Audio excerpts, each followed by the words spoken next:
Hello दोस्तों, तो स्वागत है आप सबका हमारे चैनल पर जो है पीसी फार्मा। मैं आपका दोस्त रुद्रा और हम लोग अपना सब्जेक्ट कवर कर रहे हैं बी फार्म थर्ड ईयर के 6 मीटर सब्जेक्ट है हमारा बायो फार्मास्यूटिक्स एंड फार्मेकोकाइनेटिक, जिसमें हमने अपना पहला यूनिट शुरू किया है एब्जॉर्प्शन। और एब्जॉर्प्शन हम लोगों ने पिछले लेक्चर में कवर किया है।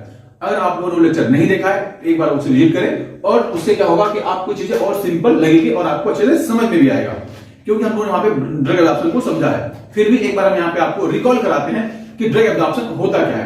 ड्रग एब्जॉर्प्शन एक प्रोसेस है जिसमें क्या होता है कि कोई भी ड्रग जो हमारे बॉडी में एंटर करते हैं, डिलीवर करते हैं, तो जब हम कहीं भी पर्टिकुलर साइट पर हम उसे डिलीवर करते हैं तो उस पर्टिकुलर साइट से वो ट्रांसपोर्ट होके हमारे जो ब्लड में पहुंचती है, तो ये हमारे जो साइट ऑफ एडमिनिस्ट्रेशन है और हमारा ब्लड ल्यूमेन है, इन दोनों के बीच में से जो ड्रग मूव करके यहां से वहां पहुंचती है, तो यही प्रक्रिया हमारी कहलाती है, यही प्रोसेस कहलाती है हमारी ड्रग एब्जॉर्प्शन। आई होप कि आपको ये बात समझ में आई होगी।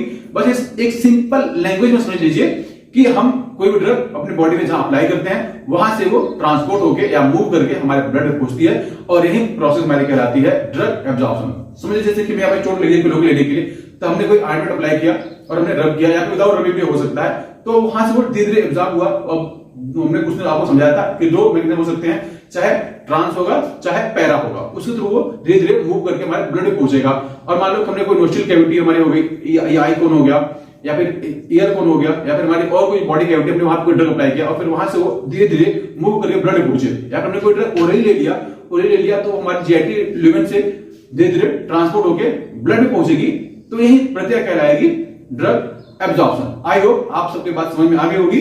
तो हमने देखा था कि कौन कौन से मैकेनिज्म है जो हमारा ड्रग को हमारे साइट ऑफ एडमिशन से ब्लड तक पहुंचाती है।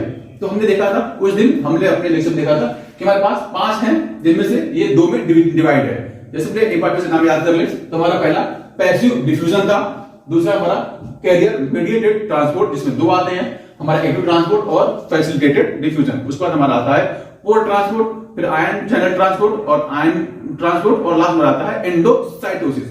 एंडोसाइटोसिस भी हमारा 2 पार्ट में डिवाइड है। उन तीनों चारों को हम अपने नेक्स्ट लेक्चर में कवर करेंगे, और आज हम कवर करने वाले हैं अपने इन तीनों को। ठीक है, तो चलिए शुरू करते हैं कि पहला हमारा है पैसिव डिफ्यूजन। पैसिव डिफ्यूजन एक हमारा ड्रग एब्जॉर्प्शन मैकेनिज्म है, जिसको हम और नामों से जानते हैं। जैसे हमारा है नॉन आयनिक डिफ्यूजन, मतलब कि इसके और नाम है नॉन आयनिक डिफ्यूजन और डाउनहिल ट्रांसपोर्ट। नॉन आयनिक मतलब कोई भी आयनिक ड्रग होंगी, आयनिक ड्रग मॉलिक्यूल्स होंगे, तो वो इस मैकेनिज्म के थ्रू नहीं जाएंगे, तो इसका नाम था क्या, नॉन आयनिक डिफ्यूजन। दूसरा नाम था क्या इसका, डाउनहिल ट्रांसपोर्ट। डाउनहिल ट्रांसपोर्ट इसलिए क्योंकि इसमें जो ड्रग का मूवमेंट है वो हायर रीजन से लोअर रीजन तक होता है। समझो कि जैसे कि इस पार लोग बहुत ज्यादा है और इस पार कम है, तो हम लोग क्या चाहते हैं कि 2 कमरे हैं, एक कमरे में 50 लोग भरे पड़े हैं और एक में 2 लोग हैं, और जो 50 लोग हैं वो अनकंफर्टेबल फील करेंगे, इतनी भीड़ होगी वहां, तो दिक्कत होगी। तो हम चाहते हैं कि हम दोनों रूम में लोग बराबर बांट दें, तो सभी लोग आराम से रह सकते हैं। जस्ट ऐसे ही समझो कि जो हमारा पैसिव डिफ्यूजन है, इसमें क्या होता है, जब हम ड्रग कहीं पे अप्लाई करते हैं या फिर कहीं डिलीवर करते हैं, तो वहां पे ड्रग के अमाउंट बहुत ज्यादा हो जाता है, और जब बहुत ज्यादा होगा तो जहां ड्रग नहीं होगा, ब्लड में ड्रग नहीं है, तो वहां पर मूव करके धीरे धीरे जाएगा। इसलिए हम कहते हैं उसे डाउनहिल ट्रांसपोर्ट। ठीक है, तो 2 नाम समझ लिया, नॉन आयनिक डिफ्यूजन और हमारा डाउनहिल ट्रांसपोर्ट। अब दूसरे इसमें क्या लिखा गया है कि drug transport higher to lower region, मतलब इसमें जो ड्रग हमारा है वो हायर कंसंट्रेशन रीजन से लोअर कंसंट्रेशन रीजन तरफ मूव करके जाती है।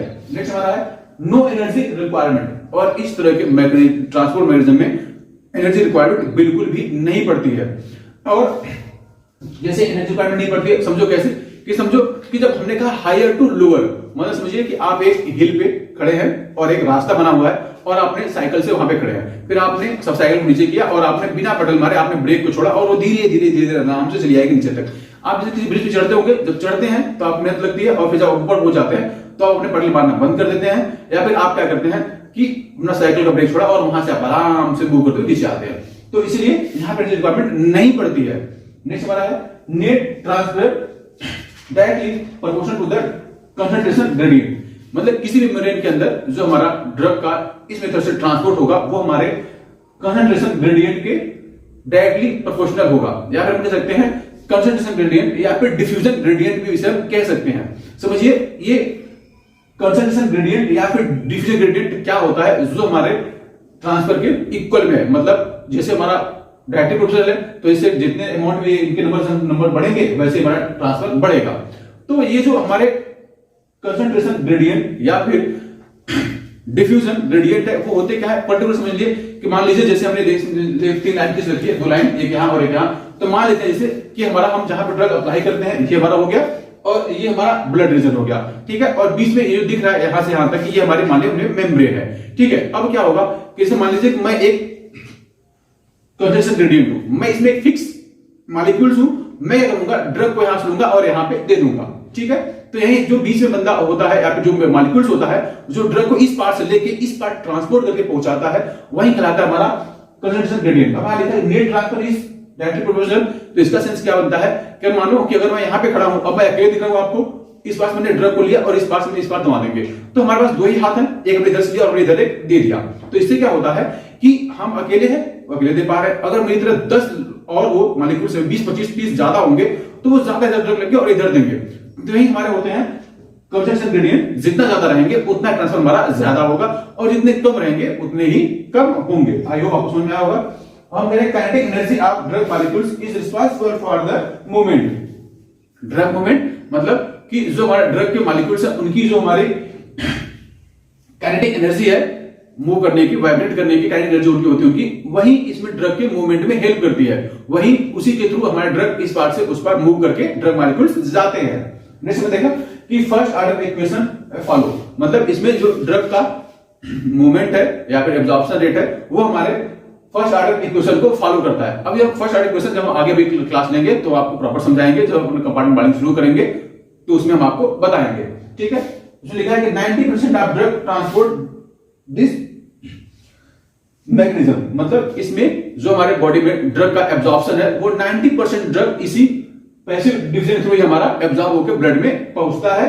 और लास्ट हमारा है follow fix first law of diffusion, मतलब इसमें जो हमारा डिफ्यूजन होता है ड्रग का वो फिक्स के फर्स्ट लॉ को फॉलो करता है। उसमें पर्टिकुलर फार्मूला होता है, जैसे कि हमारा हो गया dq upon dt equal to minus ka delta c upon h या l आप जो कह सकते हैं। अब उसकी डीड नहीं है, अगर उसकी डीड होगी तो आगे हम फर्दर आपको समझा देंगे कि फिक्स का फर्स्ट लॉ डिवीजन क्या है। बस समझ लीजिए कि उसमें डिपेंडेंसी दिखाई जाती है कि हमारा जो सरफेस एरिया है जितना मेमोरी में ज्यादा होगा उतना हमारा एब्जॉर्प्शन ज्यादा होगा, जितनी हमारी थिकनेस कम होगी, मोटाई उसकी कम होगी, उतना तेज हमारा ट्रांसफर होगा, जितना अंतर हमारा दूर रीजन होगा इधर और इधर, जितना ज्यादा अंतर होगा उतना डिफ्यूजन हमारा ज्यादा होगा। तो ये पर्टिकुलर कुछ फिक्स लाके हमारे टर्म है जो अभी आगे समझ लेंगे, ठीक है। तो आई होप आप लोग समझ में आएगा कि पैसिव डिफ्यूजन क्या है। एक बार रिकॉल कर लेते हैं हम लोग। इसको डायनामिक और डाउनलाइन ट्रांसपोर्ट भी कहते हैं। इसमें drug absorption higher to lower region तरफ होता है और हमारे इसमें एनर्जी रिक्वायरमेंट नहीं पड़ती है। और नेट ट्रांसपोर्ट जो हमारा होता है वो कंसंट्रेशन ग्रेडियंट या फिर डिफ्यूजन ग्रेडियंट के डायरेक्टली प्रोपोर्शनल होता है। इसमें जो ड्रग के मॉलिक्यूल्स की काइनेटिक एनर्जी होती है वही इसके मूवमेंट में हेल्प करती है और ये फर्स्ट ऑर्डर इक्वेशन को फॉलो करता है। और इसमें जो 90% हमारे बॉडी में ड्रग एक्शन है वो इसी थ्रू होता है और ये फिक्स के फर्स्ट लॉ ऑफ डिवीजन को फॉलो करता है, ठीक है। अब हम आते हैं दूसरे मैकेनिज्म पे जो हमारा है carrier mediated transport. Carrier mediated transport नाम से लग रहा होगा कि एक बंदा है बीच में कैरियर काम कर रहा है, एक मॉलिक्यूल ऐसा होगा, अब वो एंजाइमेटिक हो सकता है, प्रोटीनस मॉलिक्यूल हो सकता है या फिर कोई पर्टिकुलर कैरियर मॉलिक्यूल हो सकता है जो ड्रग को इस पार से उस पार ले जाएगा। जैसे भी हमने समझा था कि कंसंट्रेशन ग्रेडियंट मैं बता था, मैं बीच में खड़ा हूं, मैं इधर से लेके इधर दे रहा हूं, मतलब मैं अपनी जगह फिक्स था, मैं मूव नहीं कर पा रहा। अब समझो कि एक बंदा ऐसा है कि अब वो क्या करेगा, ड्रग को यहां से उठाएगा जहां से हमने अपने ड्रग को डिलीवर किया है वहां से उठाएगा और खुद चल के जाएगा और उस पार ब्लड तक पहुंचा के फिर वापस आएगा, फिर यहां से उठाएगा और फिर वहां जाके देगा। तो ऐसे ट्रांसपोर्ट मैकेनिज्म हम कहते हैं कैरियर मीडिएटेड ट्रांसपोर्ट, ठीक है। इसके 2 डिवीजन है, तो पहला हमारा है एक्टिव ट्रांसपोर्ट और दूसरा हमारा फैसिलिटेटेड डिफ्यूजन। तो हम अब समझते हैं कि हमारा एक्टिव ट्रांसपोर्ट क्या है, ठीक है। अब इसके जो कंडीशंस है या फिर इसके जो टर्म है अभी हम समझेंगे। समझिए पहले लाइन क्या लिखी, lower to higher region with the help of enzyme और अदर कैरियर मॉलिक्यूल्स, मतलब इसमें जो ड्रग का मूवमेंट हमारा है वो हमारा लोअर कंसंट्रेशन रीजन से हायर कंसंट्रेशन ड्रग होता है, मतलब कि जिधर ड्रग अमाउंट कम है उधर से ड्रग मूव करके जहां पे जरूरत ज्यादा है और जहां पे उसकी अमाउंट कम है और जहां पे अमाउंट उसका ज्यादा है वहां पे मूव करके जाता है। तो इसे हम कहते हैं कि movement of drug from lower to higher region with the help of enzyme और अदर कैरियर मॉलिक्यूल्स, एक बीच में कैरियर मॉलिक्यूल्स होगा जो ड्रग को लोअर कंसंट्रेशन से उठाएगा और उसे हार्ट तक ले जाके पहुंचाएगा, वो हमारा होता है एक्टिव ट्रांसपोर्ट। अब समझो कि अब कह रहे हैं कि लोअर टू हाई तक जा रहे हैं, मतलब हम किसी भी मान लो जैसे एयर आ रही है, बहुत तेज हवा चल रही है और उसी विपरीत में जाते हैं तो आपको एनर्जी रिक्वायरमेंट पड़ती है। तो समझ लीजिए ऐसे ही हम इसमें लोअर टू हाई जा रहे हैं तो इसमें क्या होगी, एनर्जी रिक्वायरमेंट पड़ेगी।